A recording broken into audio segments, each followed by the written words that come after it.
Yon! Hey, what's up guys? It's your boy, Suplado Moto here. So kung mapapansin nyo, hindi tayo naka-helmet at wala tayo sa motor. Let's try something else, di ba?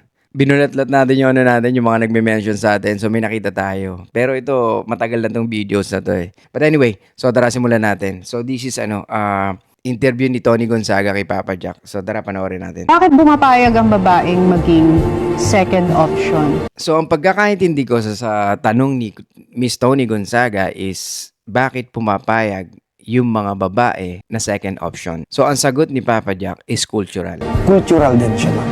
Dahil? Sa Pilipinas.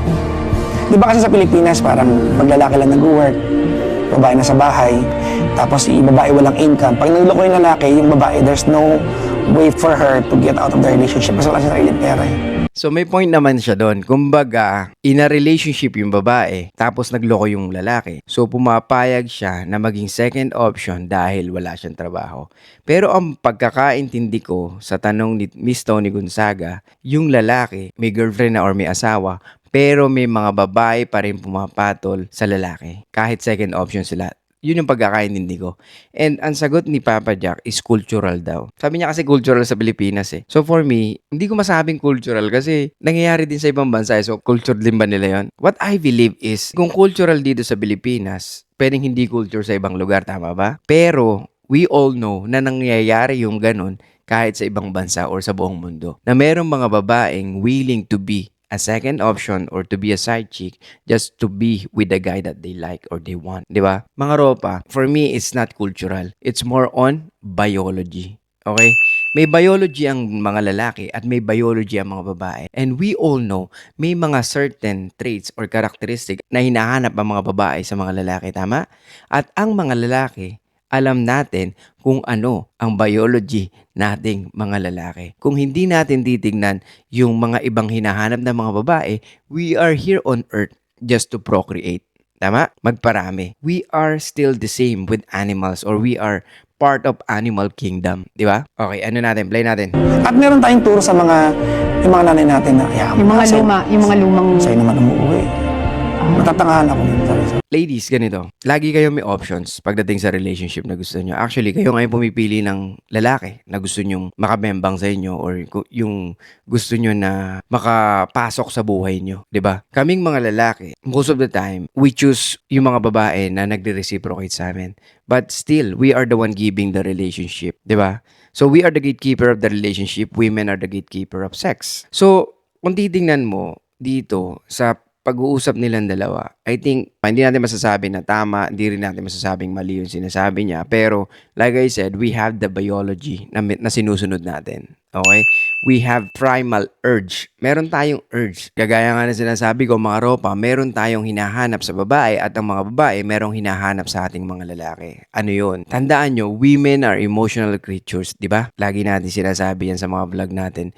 So, hindi pumapayag ang babae dahil wala siyang trabaho. Well, let's be honest, meron naman. May mga babaeng pumapayag. Hindi natin masasabi na cultural kung bakit pumapayag ang mga babae or ang mga EA na maging side chick or maging pangalawa or second options. It's because cultural. Hindi ganun. Women are looking for something in a man, 'di ba? So, may mga babae na kahit maganda ang status sa buhay, bakit nagiging second options pa rin, 'di ba? So, if we are talking about survival, of course, women will still choose yung mga lalaki na kaya mag-provide financially, emotionally, or lahat-lahat na, 'di ba? Pero we cannot say it's cultural. Kasi nga, may mga babae na pumapayag na maging side chick is because they get something from the man. Ano yun? Yung emotional needs nila na fulfill nung lalaki, na hindi na fulfill nung ibang lalaki na single. And let's be fucking honest, pinag-usapan natin ito madalas. The more na mas maraming babae ang lalaki, the more na ibig sabihin, he is providing something. Hindi lang pera. Of course, yung hinahanap ng mga EA,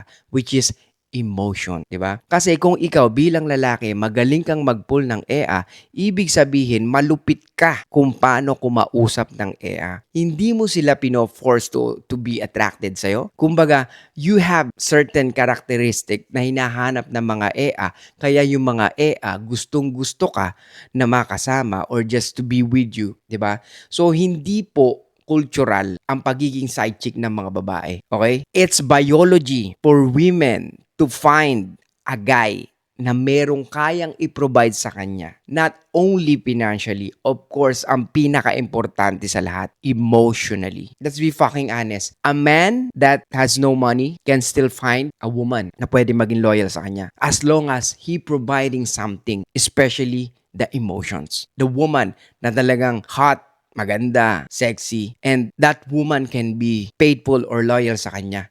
As long as this guy can give something emotional needs. 'Di ba?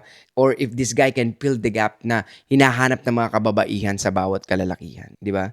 So hindi po cultural ang pagiging side chick ng mga babae. It's biology for women to find a guy na the best. And karamihang the best, mostly taken. And ang mga lalaki, let's be honest, the more na, like I said, the more na mas marami siya naging babae, the more na mas marami siyang naging sexual partners, the more na he is very attractive. I know some people won't believe, di ba? Hindi sila niniwala sa ganun. But like I said, we cannot fight biology. Women are still want the guy na pre-selected by beautiful women. If, let's say for example, ikaw Ropa, nagkatatlo kang girlfriend, and most of them, let's say, sa school nyo, maybe Muse or sikat, or nung college, sikat din sa school, or let's say, Miss something, Miss sumali sa mga pageant. So, expect mo na pwedeng, kahit wala ka na sa school, kahit nagtatrabaho ka na, or nasa labas ka, you can still attract those kind of women na talagang masasabi mong materialis puertes. Kumbaga, ganun yung mga na-attract mong EA. Kasi ganun yung mga nag-pre-select sa'yo during that time na nasa college ka or maybe when you were on high school. So kaya, mga Ropa, ulitin ko, ang mga babae hindi pumapayag maging side chick is because cultural. It's because may pera yung lalaki. Don't get me wrong, may mga babaeng ganun kasi may pera ka. So, ibig sabihin, sa mga babae is matalino sila.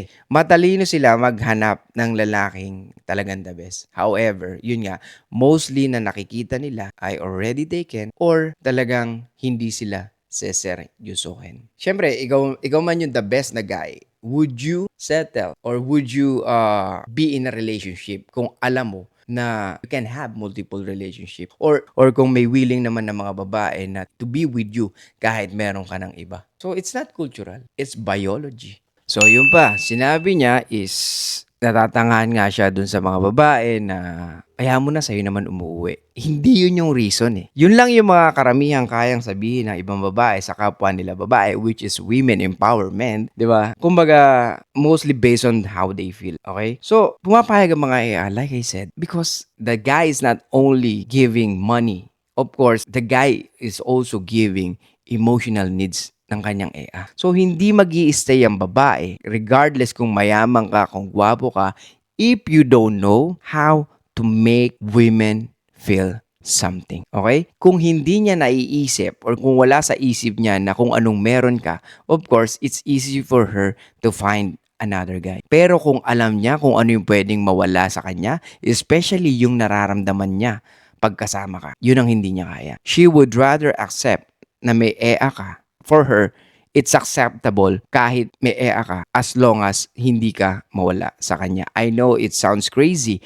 but yun ang realidad at yun ang nangyayari. Kahit anong taon pa, kahit saang taon pa tayo pumunta. Okay? Kahit mag-backtrack pa tayo, kahit pumunta pa tayo sa 200 years ago, is still the same. Actually, mas malala last time, di ba? So, do you think the king will court women just to be with him? No, it's not. Pag nalaman ng mga EA, he is a king, and the king asks her to be his wife or to be his another chick, either she will say yes or no. But most of women, they will say yes. Why?